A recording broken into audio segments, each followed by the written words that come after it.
Bem, o açúcar no sangue. Bem, para você entender o que é o açúcar no sangue, a primeira coisa que você tem que entender é considerar o que é glicose e insulina. Então, toda vez que você se alimenta, o intestino absorve ali o carboidrato, o sangue, esse carboidrato entra na corrente sanguínea como glicose e estimula lá no pâncreas a produção de insulina.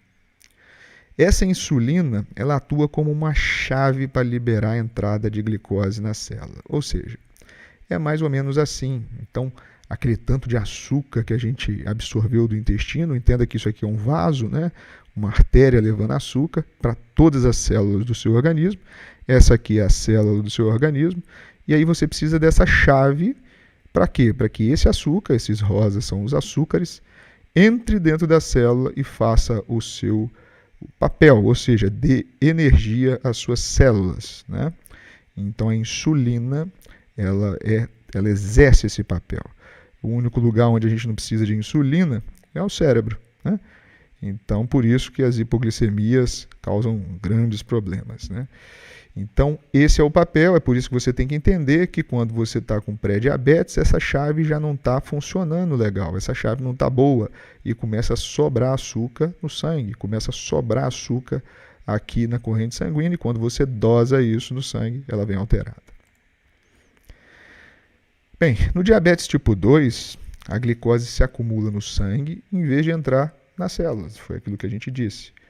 O corpo desenvolve uma resistência à insulina e não consegue mais usar a insulina de maneira eficiente. E isso faz o quê? Força o pâncreas a produzir mais e mais e mais insulina.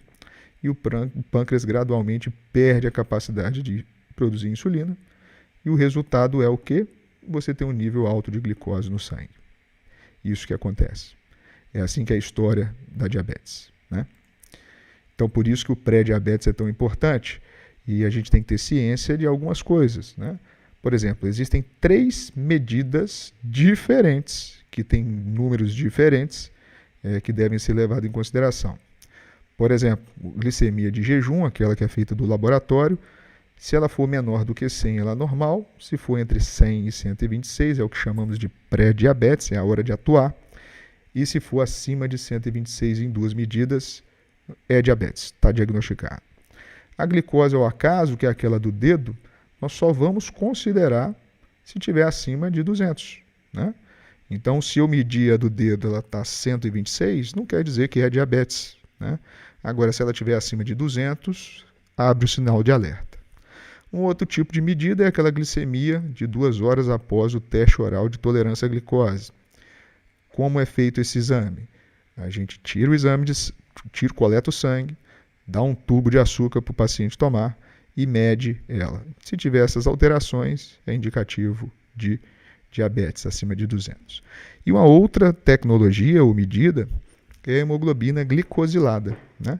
Essa é uma média dos últimos 3 meses do açúcar no sangue. Quando menor que 5,7, ela é normal. Entre 5,7 e 6,5 é pré-diabetes. E maior que 6,5 é diabetes tipo 2. Entretanto, né, nós temos que ter em mente que esse exame é um exame mais complexo. Ele depende de uma qualidade metodológica muito maior do que todos os outros. Então, uma hemoglobina glicada, ela deve ser levada em consideração todo esse processo e certificação do laboratório e etc. É mais fácil você fazer o diagnóstico, o acompanhamento, inicialmente com a glicemia de jejum e depois a hemoglobina glicosilada.